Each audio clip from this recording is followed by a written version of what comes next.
নমস্কার বন্ধুরা, অভিজিৎ কিচেনে আপনাদের সবাইকে স্বাগত জানাই। আজকে আমি একটা নতুন রেসিপি আপনাদের কাছে নিয়ে এলাম। রেসিপিটির নাম হচ্ছে মটন কষা। তো এই মটন কষা রেসিপিটি আমি একটা অন্য ধরনের পদ্ধতিতে তৈরি করব।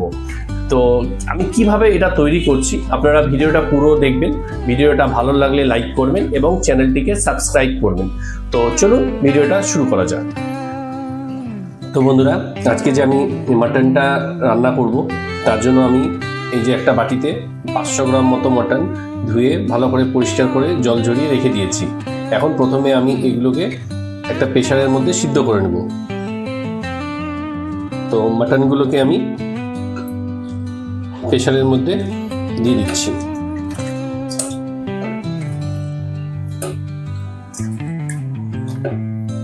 এরপরে আপনারা যতটা ঝোল খাওয়া পছন্দ করবেন সেই অনুযায়ী আপনি এখানে প্রেসারের মধ্যে জল দিয়ে দেবেন। এবার এর মধ্যে আমি আন্দাজ করে লবণ দিয়ে দিলাম, রেড চিলি পাউডার 1 চামচ মতো দিয়ে দিলাম, সামান্য কিছু গোটা গরম মশলা দিয়ে দিলাম, একটু কালারের জন্য কাশ্মীরি লঙ্কার গুঁড়ো সামান্য পরিমাণ দিয়ে দিচ্ছি। এবার গ্যাসটা অন করে দিয়ে আমি সবগুলোকে একটু ভালো করে খুন্তি দিয়ে মিক্সড করে নিচ্ছি। আমার মিক্সড করা হয়ে গেছে। এবার আমি প্রেসারটাকে ঠিকমতো লাগিয়ে দিয়ে 2টো সিটি দিয়ে এটাকে নামিয়ে নেব। আমার প্রেসারে 2টো সিটি দিয়ে দিয়েছে।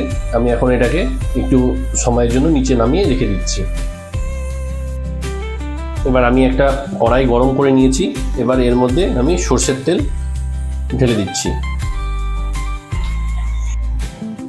এবার এই তেলের মধ্যে আমি সামান্য পরিমাণ লবণ আর সামান্য পরিমাণ হলুদ দিয়ে দিচ্ছি, তাতে আপনার আলু ভাজার সময় আমার তেলটা ছিটকাবে না। এবার আমি এই আলুগুলোকে ছেড়ে দিচ্ছি।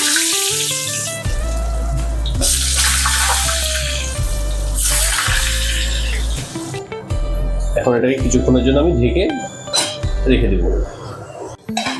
এই যে আমার আলুগুলো ভাজা হয়ে গেছে। এবার আমি একটা পাত্রের মধ্যে আলুগুলোকে তুলে নিচ্ছি। এবার এই তেলের মধ্যে আমি দুটো তেজপাতা, সামান্য পরিমাণ গোটা জিরে এবং একটা শুকনো লঙ্কা ফোড়নের জন্য দিয়ে দিলাম। পেঁয়াজ কুচি করে রেখেছি, সেই পেঁয়াজগুলো তেলের মধ্যে ছেড়ে দিচ্ছি।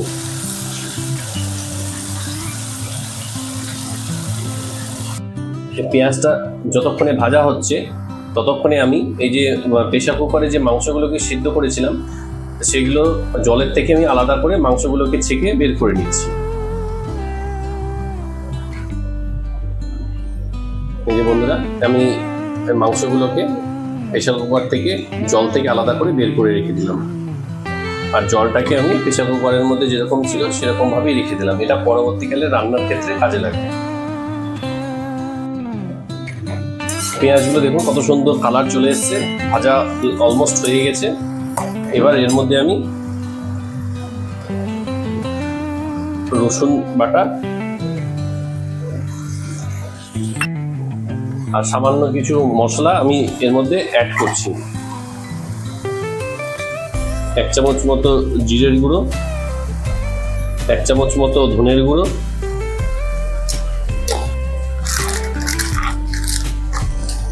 সামান্য পরিমাণ কাশ্মীরি লঙ্কার গুঁড়ো আর দিচ্ছি 1 চামচ মতো চিনি দিয়ে এখন সবগুলোকে ভালো করে একসাথে মিক্স করে নিচ্ছি।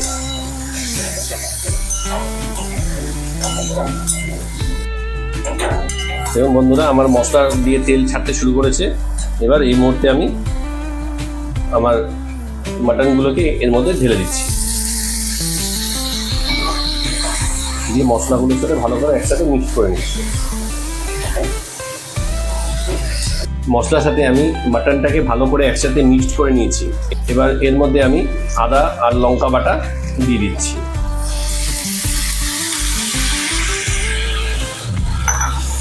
এগুলোকে একসাথে ভালো করে মিক্স করে নিচ্ছি।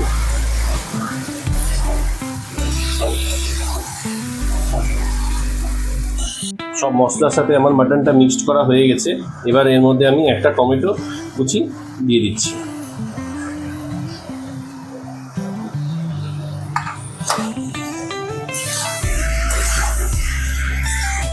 দিয়ে এখন একে একটু ঢেকে আমি কম ফ্লেমে সেদ্ধ করব। এখন টমেটোগুলো সেদ্ধ হয়ে গেছে প্রায়। এবার এর মধ্যে আমি সামান্য পরিমাণ দই, টক দই এরকম ভালো করে ফেটিয়ে দিচ্ছি। এবার এই টক দইটাকে আমি এর মধ্যে ছড়িয়ে দিচ্ছি।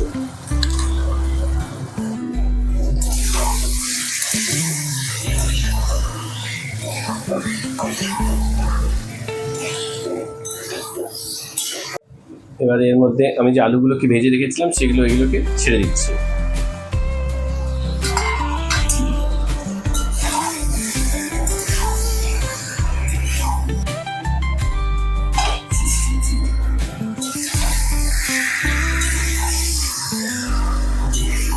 আমার মাংস কষানোর কাজ প্রায় সমাপ্ত।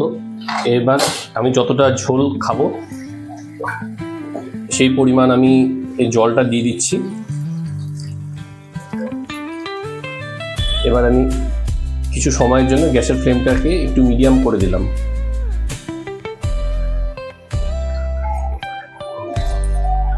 এবার এর মধ্যে আমি 1 চামচ মতো গরম মশলার গুঁড়ো দিয়ে দিলাম। তো বন্ধুরা, আমার মাটন রান্না কমপ্লিট। আমি এখন এই মুহূর্তে গ্যাসটা বন্ধ করে কিছুক্ষণের জন্য এটাকে ঢেকে রেখে দিচ্ছি। তো ভিডিওটা কেমন লাগলো অবশ্যই জানাবেন। টাটা, বাই বাই, ভালো থাকবেন, সুস্থ থাকবেন।